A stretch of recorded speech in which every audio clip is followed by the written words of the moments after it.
for those of you who may not know the technical side of things, I'll quickly try to explain the signal flow of what happens when you're in a actual live performance. So most of us know there's the FOH, which is front of house engineer, whose job is to mix for the audience.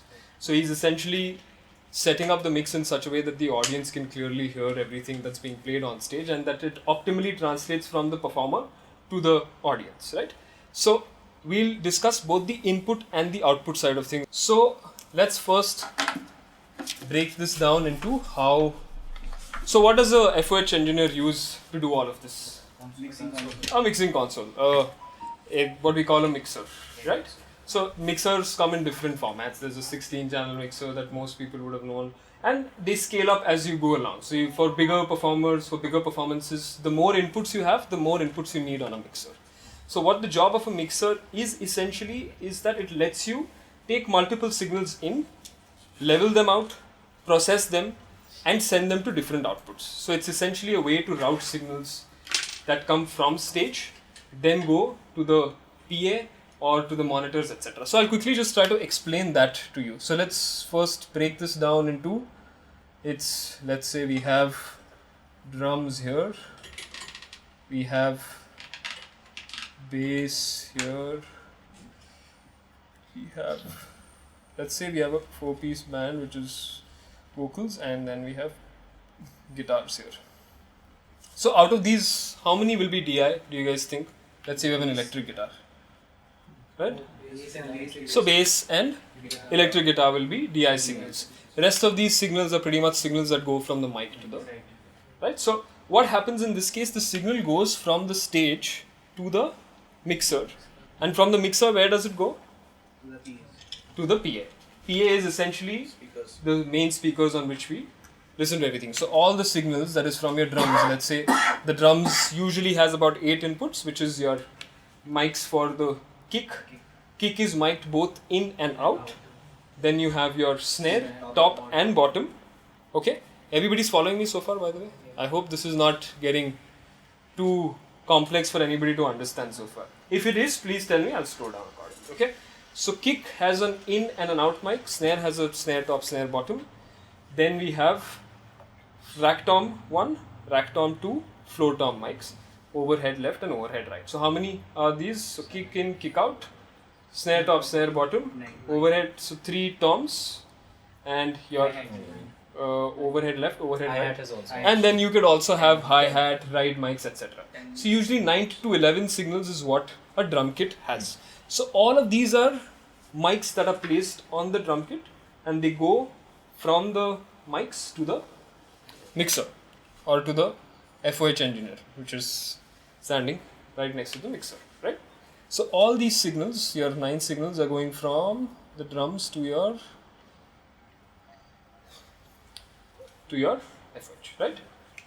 So now, similarly, the bass also goes from the stage to the FOH. Here there's an interesting thing that happens, which is that whenever we are working with instrument level inputs, which is wherever signals are connected directly to an instrument, which could be a DI guitar or a DI bass, is where we need something called as a DI box, right?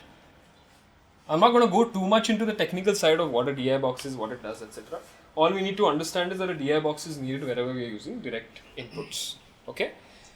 A DI box essentially lets us turn the signal into a cleaner form of signal that we can send for longer lengths, right?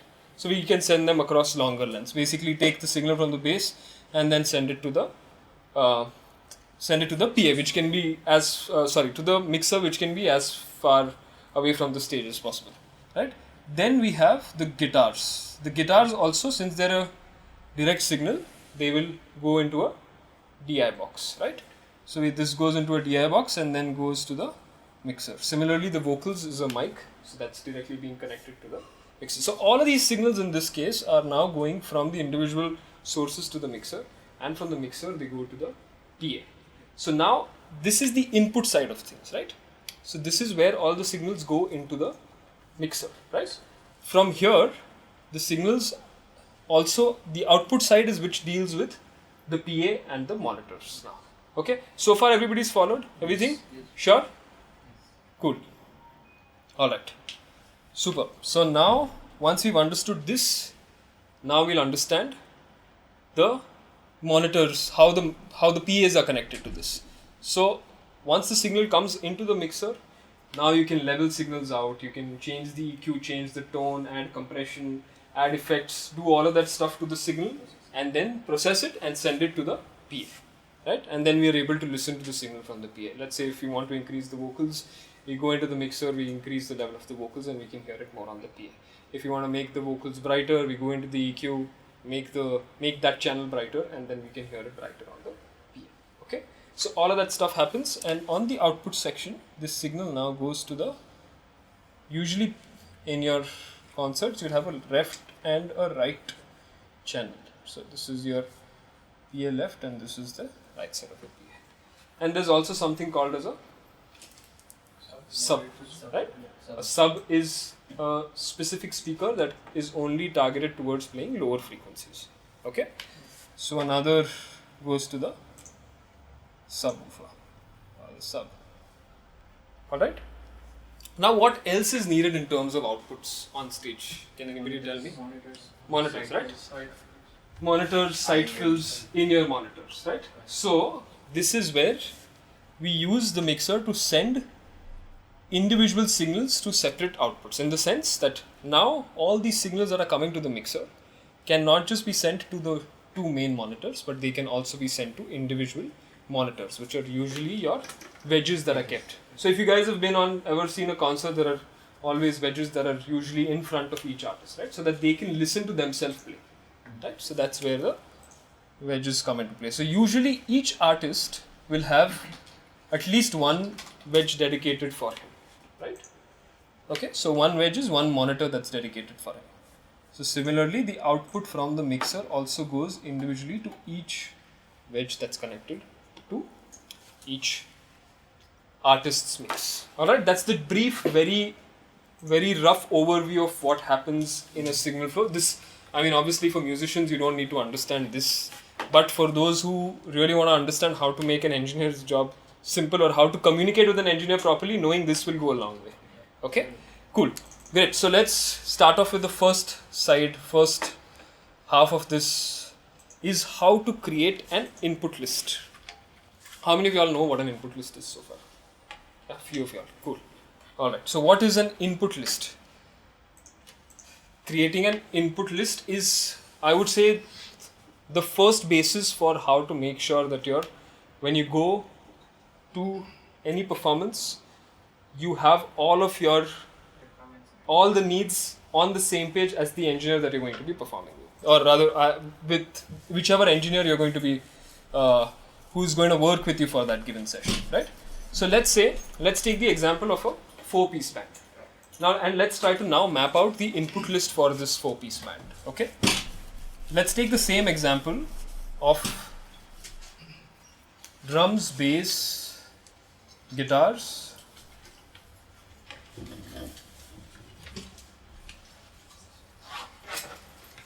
We're doing 3 pieces in this case. So we're doing 3 pieces. Prepared it for 3 pieces. Okay, drums, bass, and guitars. That's it? Yeah. Alright, great, super. 1 guitar, 1 bass and drums. Correct. So, an input patch list, as you guys can see, has 4 things that it needs, which is the channel number, which is what channel number is going to be on your mixer, the instrument name, and then which microphone is going to be used for that instrument or for that source. Okay, and along with that, which stand would you like to use for which input. Okay, so how would a general input list for drums look like? Can anybody tell me? That's right there. Yeah, so that's exactly what that input list should look like. So channel number 1. So what does this tell you, or rather what this ensures is that when you go for a performance, when you go to the mixer, you know that all your inputs are mapped to this exact structure that you've laid out before, right? So this makes communication between the engineer much easier, or rather sometimes you may end up in situations where the exact structure cannot be mapped, but at least you know that the same, like it could be drums or one channel is skipped or something has been moved out, but at least this structure is followed. And if this structure is followed, then you can ensure that all your signals are going at the right way to the mixer. So this is what the patch list looks like, or the input list looks like, which is your channel number 1 is kick in. You've told the engineer what mic you would like on the kick in, which in this case is a Beta 91, which is a kick in microphone, and you've also given an alternator for it. Yes. Is there anything you'd like to the add? thing, I mean, it will be mentioned in the tech rider if there is any alterations to be made by the vendor, if they cannot provide one of those mics or something like that. It has to be noted down strictly in the tech rider that they should contact you before the show if any kind of If there's any change or any is gonna happen on the day. That is the professional way of doing it. You write it down in the terms and conditions of your tech rider. I will come to that later. correct. So essentially, this is what your input list for drums would look the like. page 1, yeah. Yeah. And going to this. I'll just quickly show them the other ones Yeah. also. Yeah. So now if you look at the snare kick out, now kick out mic is placed for the kick, so you can have a smaller mic stand for that, right? So all these might seem like inconsequential details, but they go a long way in ensuring that a good performance is put on, right? So stuff like a short boom, you have a snare which is much higher, so you're asking for a specific medium boom, right? Then you have two SM57s on the snare, and in fact, if you guys don't know what these mics mean, you can actually take this stuff. These are fairly standard microphones that are used across in the industry. You can just take this and replicate it also. I don't think any of us would mind if you take this exact same thing and use it, because usually in our most of the vendors that you'll be working with, they'll have this equipment as a standard format, right? At least it ensures that somebody's not bringing a wrong mic for the snare top, because this may happen, and this actually will happen if you don't give all of these details, right? So you have your snare top, snare bottom mics, then you have a hi-hat mic, then you have the two tom mics, your floor tom mic, overhead left and overhead right mics, okay? And similarly, you've also just given them the details saying that for your overheads left and right, we need long booms. Okay? Cool, clear so far? Alright, we'll go to the next page.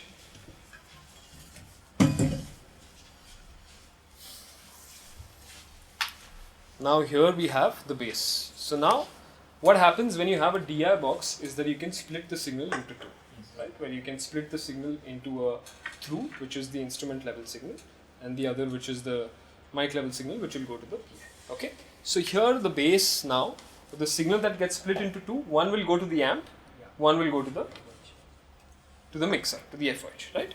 So that is where you can see that the bass amp is given as a DI, or rather the bass amp is given with the mic that we are using on it, and then the DI is going straight to the Because FOH. what happens in a lot of situations, when you put mics on a bass amp, you lose a lot of sub frequencies. So which is why you split your signal right there when it's coming out from your bass into two using a DI box. One goes into the amp and one goes directly into the mixer. And all of those sub frequencies that get lost during miking it through an amp are retained directly through the DI. Correct. So they use a blend of both signals if they want to.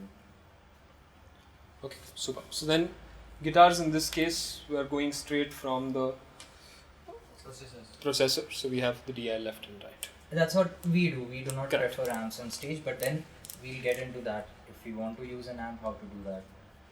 And then we have three mics for the three vocalists, which is the main vocals and the two backing vocals, which are input number 15, 16, 17. Right. And then you have your playback with metronome on channel 18, So and you have the left and right of your backing. playback or your backing track on 19 and 20. Clear so far about the input list?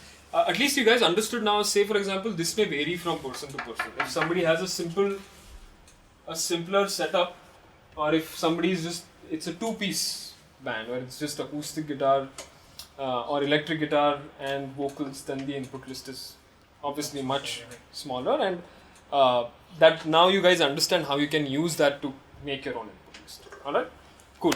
Great. Let's move on to the next part of this, creating I'm an... so sorry, Yes. because I walked in too late, I wasn't sure what you're talking about. So, like, the stuff that you're showing them, this is very standard, even the channels that you have mentioned, like 16 where you have the 17. Yes. So that's That has to standard. be... In That's fact, just an example of Yeah. this thing. Okay. This is an example of what our band follows. depending on the number of musicians and everything. It'll So this- change. It'll vary. It's basically, this is how you prepare it according to you and send it to your engineer or the FOH or the organizer beforehand so that they can map it and patch it and everything goes according to this. Otherwise, there's a lot of miscommunication. Now let's take your example. Yeah. What does your band look like when you're performing? It's a 5-piece. Okay, so what are the musicians in that? Drums, Drums. Dhol. Okay. Drums, dhol. Yeah. Awesome. Okay. bass, Okay. guitar, bass, and a keyboard. and keys. Right. So now the only thing that will vary in this, other than everything else that we mentioned, is that the input for the drums will be the same. Now dhol, you can use 2 microphones to do that. Right, you could use 2 microphones like E604 that can go on to medium stands. The dhol player sits and performs or stands and performs? Stands and performs, then you can have clip-on mics for that. Okay, so 2 mics will be added to this, and for your keys, again the same DI left and DI right. For the keys will be added, but otherwise the input list will pretty much look the same. Yeah. So the input, the reason why we are saying the input list is, what happens many a times when you can't figure which signal isn't coming. In fact, instead of telling keys काम नहीं कर रहा, you can say channel 17, channel 18 or something. That makes the engineer's job easier. Instead of him thinking where that signal is, where all of that is coming from. Make sense? Yeah. So this usually, So the specifications which you follow, Mhm. does it come from any Behringer mixer or from any company, or it's just your made? No, this is, you can make this based on your performance. So if you have, say, like his setup is now 5-piece, right? Vocals, right? So 6-piece. Then now you're talking about a different setup. Now if it's a smaller set, then you can use different. You don't have to stick to a standard. This is essentially to ensure that the inputs on the mixer are corresponding to the way you want them to. Or let's say the other advantage of doing this also is that, let's say tomorrow you have an engineer who's working with you. Usually before you go on stage, all the inputs etc. are patched in and kept. If your engineer would like the inputs to be kept in a certain pattern or methodology, the vendors who are going to be setting up the inputs before you go for the performance, they know where to connect which mic and key. Understood? And this is only to make the communication smoother. Yes, and that is key. That's the reason why 9 out of 10 problems happen on stage is because there is communication errors. The artist is not on the same page with the engineer, and the engineer is not on the same page with the vendor. What we are ensuring through doing all of this is that all 3 of these parties are on the same page. 3 parties are? Your artist, the engineer, and the vendor, the sound vendor. Yeah. So also like when you communicate from the stage, Mhm. how does that happen? Because there are some microphones which are only for the internal communication. Correct. We'll come to that. Any other questions so far about the input list? That's simple, straightforward. Cool. Now we come to the output patch list. So here we are just now, instead of talking about where the signals are going into the mixer, now we're going to explain where we want the outputs to go to. So which output will go to the PA, which output will go to the monitors, where will all the outputs of the mixer go to. Can we go to the next slide? Yeah.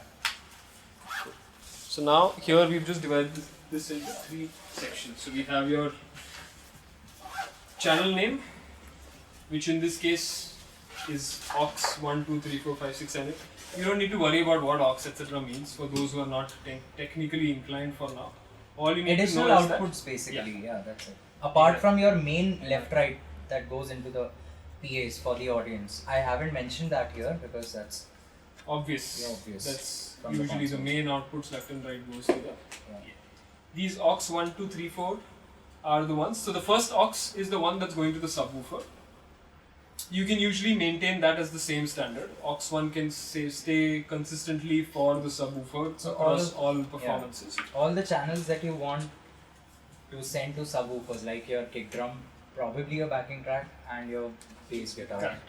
Exactly. You can send it to the subwoofer separately. And now comes the interesting part, which is your aux 2, aux 3, aux 4, and aux 5, 6. So each aux, as you can see, aux, now these guys play with a 3-piece band. So there are 3 musicians. Saurabh plays bass, Kshitij is the vocalist and the guitar player, and Akash is the drummer. So what we've done is, we've assigned an aux for each artist. So what we are saying is that aux number 2 पे Kshitij का monitors होगा. or Kshitij's monitors will be connected to aux 2. So instead, when you go on stage and you say, please increase the level of guitars on my monitors, instead if you say, please increase the level of guitars on aux 2, That's that easier makes to remember and much easier of a job for the engineer to do. So all you have to do is now communicate instead of asking for levels on your monitors and confusing between Somebody each other and else's. different musicians. What you do is you essentially say that I would like XYZ on my monitors, or this signal on aux 2. Or if Saurabh wants more bass on his monitors, he'll say, can I please have more bass on aux 3? Or rather, can more you please vocals, send more Yeah, guitars, exactly, on all of that stuff. like that. Right? Easier. Yeah, easier to communicate essentially. So this way now we are ensuring that the outputs also that are going from the mixer are in line with what the engineer there or the artist. See, like with 3 musicians, it's not a lot of confusion. The FOH will remember, of Correct, course, exactly. what aux is for who. But if there are, say, 7 people or 8 people on stage, then it's so much more confusing. Yeah. Right? So it's easier if all the artists remember their auxiliary output names, channels, numbers. Just tell the engineer to do that. Correct. And similarly, you have your in-ears also. In-ears. I mean, obviously, you don't need to do all of this if you're traveling with your own engineer. But I'm guessing initially, when you're traveling, you can't have your own engineer announce performances. So you need to understand this. And more than anything else, it also helps understanding the engineer's perspective as to how he's dealing with things, so that you can make his job also easier. Right? So we have What is FOH? front of house. Front of house. The live sound engineer, basically. Okay, the person Front of who house knows the system better. Yes. So the guy who's mixing for the audience is called the FOH. FOH engineer, yeah. The guy who's mixing for the artist is called a monitor mixer.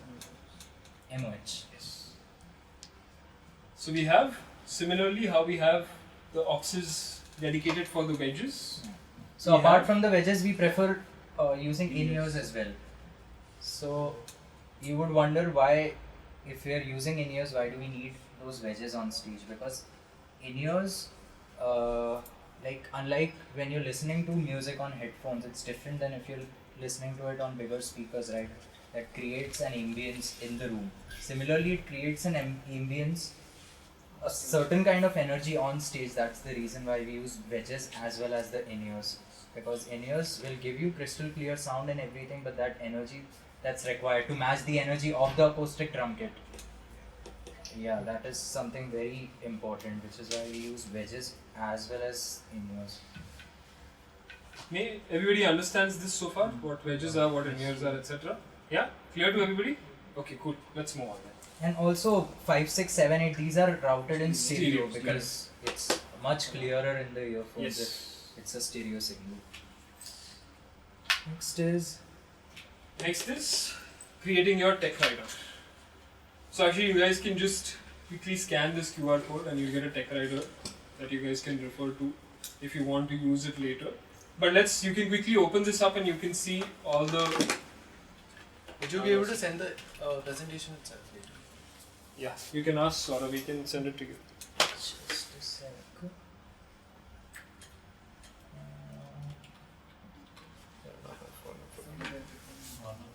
Can you also See open if you it? can open it. I've given permission.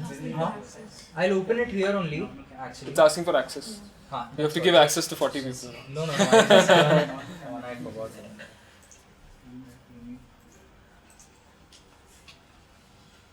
Docs.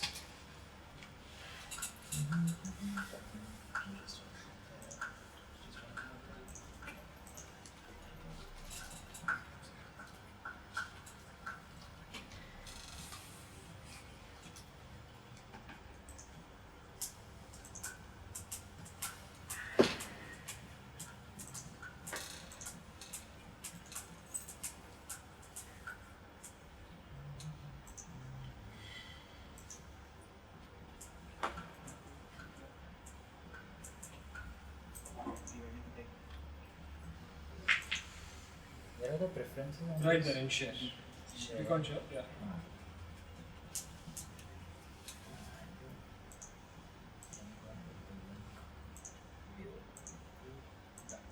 Okay. So we just look Yeah, at this just right check now that. and then everybody can take this So the first thing that's mentioned here. So see, the goal of a tech writer again is the same thing like I mentioned to you guys, to ensure that the artist and the engineer and the vendors are on the same page. So first thing that you should do is mention what your lineup is going to be, how many artists are going to be playing, what they're playing, I'll go back to the other screen. No, I think we'll go through this first, ठीक है. and then we'll come back to that and cover that. So here you can see we've mentioned each artist with what instrument they play.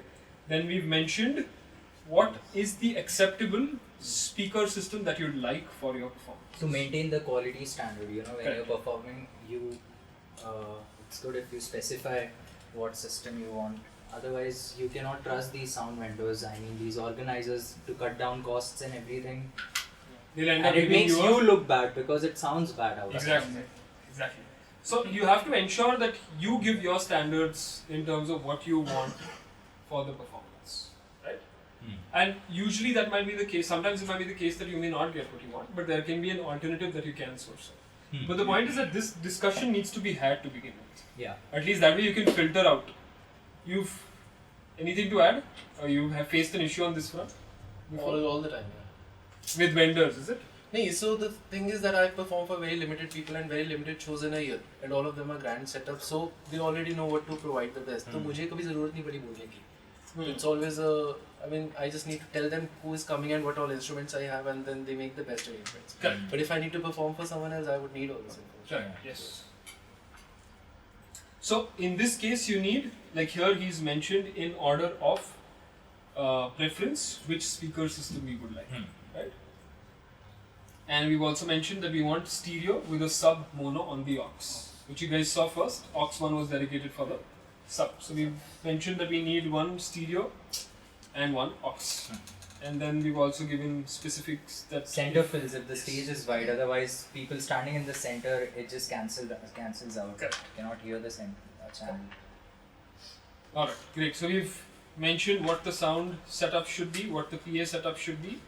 Also, even if you have an engineer yourself for your band, the system engineer or somebody from the vendor side has to be there in case any changes are to be made to the PA tuning or the patching or any of that stuff, because you don't want to get into that because it's always like very different with all of the vendors. So it's better if their guy does it for you. Okay, then we've given our preference of what mixers we would like for that show. So these are the standard mixers. So again, in order of preference. That can be anything. Maybe for those who don't know the technical side of things, you can consult your engineer to prepare this with, right? So once you have your console, then we get into the input patch list. So we've already discussed this, so you guys know this. Yeah. So we go into the input patch list. We go into the outputs, which we again mentioned here, and in this case the aux here should be aux 1, but yeah, if we have a separate monitoring mix engineer, we've given the layout for that itself. Now here what we've done is we've given the engineer an idea beforehand as to what the artist would like in his mix.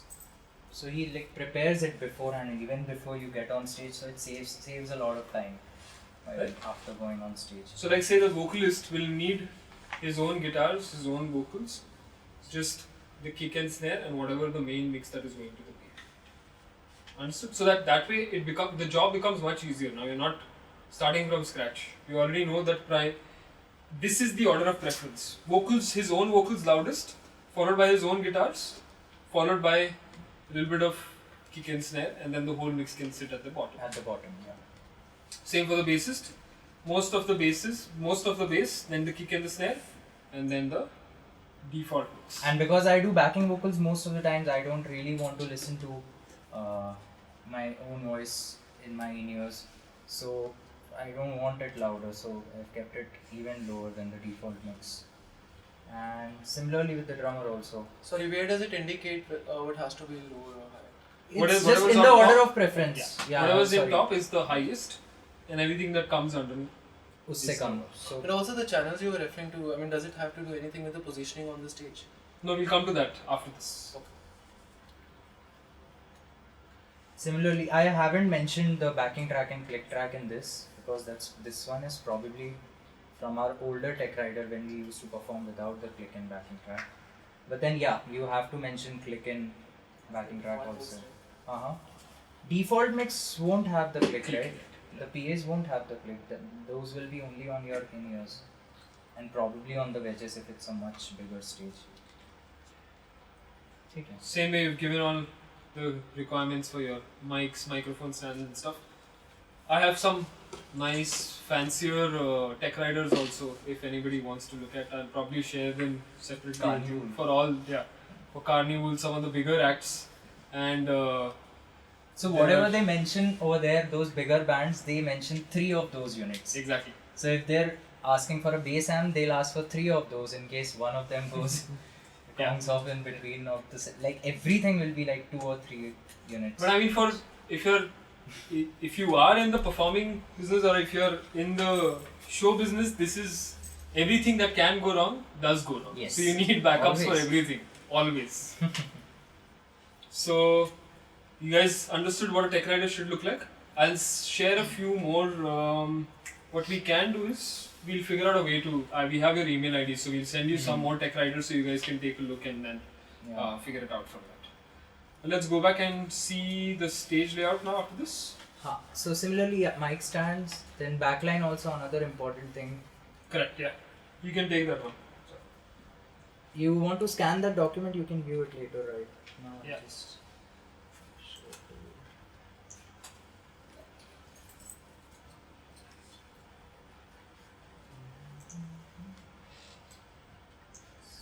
This. So yeah, your tech rider covers all of these things. Usually. Scan it again. We've covered all of the points here.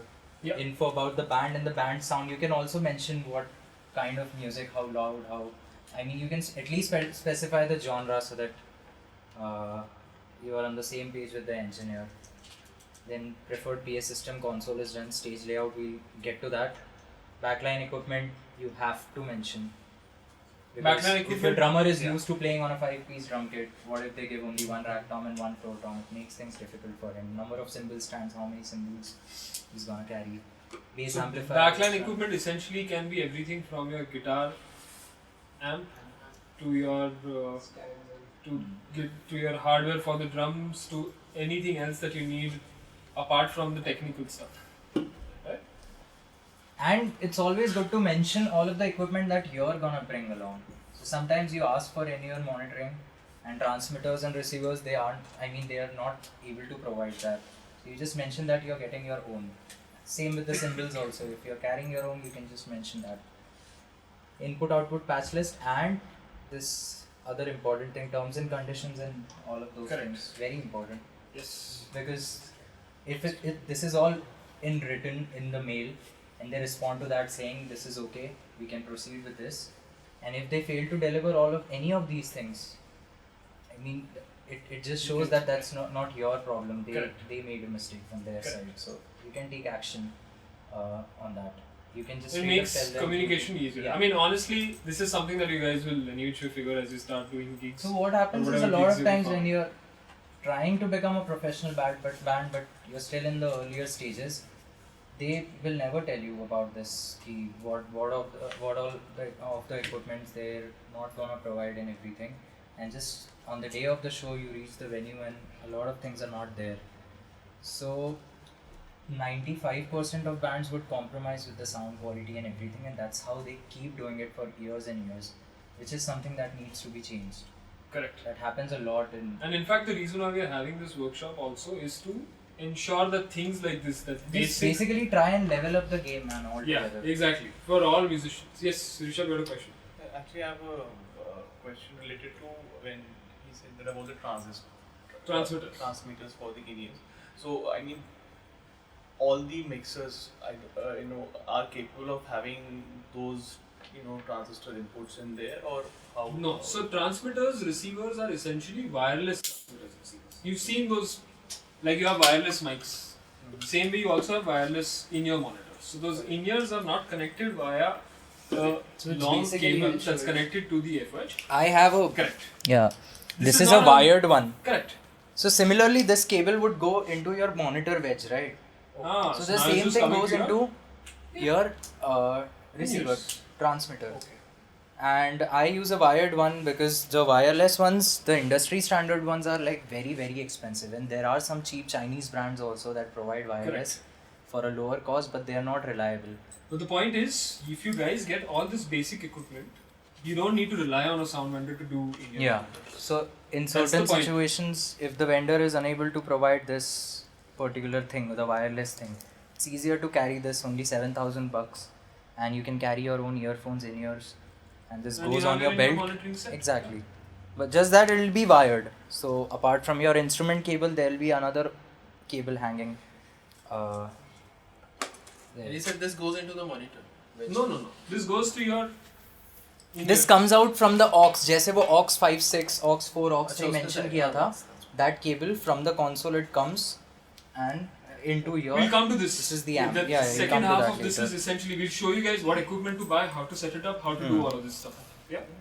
So, अगर आपने wireless के लिए भी बोले, but for a backup you are using this. So you have to mention the.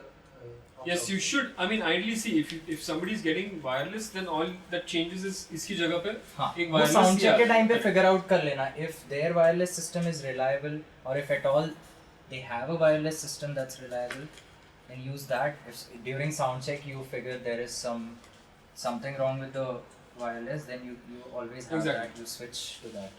Only thing that will change is that the wireless connection will be connected to the same signal. It will just be coming from a receiver. So basically, so this cable that's going into that will go into the transmitter, receiver, and from that wirelessly that signal goes into the transmitter, which is your belt pad, which is where you connect the earphones. Yeah. Yeah, I came late, so I Okay. Cool. So now, Stage layout. yes, this is another important thing that should be clarified, which is which artist is going to be on stage. A layout of where different artists will be placed. Can anybody tell me why this is important? That's how you'll be practicing also. Yes, good. I mean, the best thing for any musician is if you're practicing a certain way, you should replicate the exact same thing on stage so that you're comfortable. Yeah. Right? And that could be simple things as just knowing that switching, if your drummer is right next to you, you have a direct, if there's some Exactly. cue that you're taking from your drummer, if your drummer is standing there and you're not able to take the cue, that's going to mess up your performance. So small things like that, it may seem inconsequential, but trust me, these small details is what Yeah, makes I mean, a try good to performance. replicate everything in the jam room. Exactly. Even turn off the lights and do it, because on stage, a lot of times you cannot see the fretboard Exactly, what you're yeah. playing. Yeah. So we always just turn off all of the lights, make it a dark room in practice, honestly. Alright, so stage, another reason, can anybody tell me why this is important, why you should have the stage layout placed correctly? A very simple thing, but that most people tend to overlook. You end up on stage and if your vocalist is right next to a drummer, what do you think will happen? Yeah. The vocal mic will just pick up all the drums sound, right? You want that to be placed in such a way that it's optimally located further away from the loudest instrument that's going to be on stage, which is drums. If it's a smaller stage, smaller venue, and drums cannot be in the center right behind the vocalist, Correct. unlike the bigger stages. It has to be on one of the sides. I mean, it looks cool if it's there right in the center, but it doesn't, never sounds good. Makes sense? So stage layout is important. Let's quickly, these are general images that we've just put up here for now. We have a stage plan here or what? No? No, none of this one.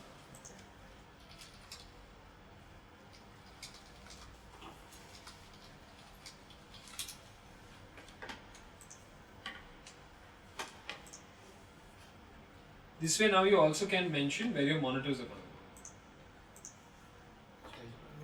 Yeah, so that way, those people patch those monitors exactly in the same way. Otherwise, At least the location. what if you Drummer's want to not stand, going you're the places bass player, you want to stand on the left That is- side on the stage, but they patch your monitor on the right side and then shifting all of those things. Then what if they put your bass amp over there, then moving the bass amp and the wedge, your power supply, all of those things becomes a lot of.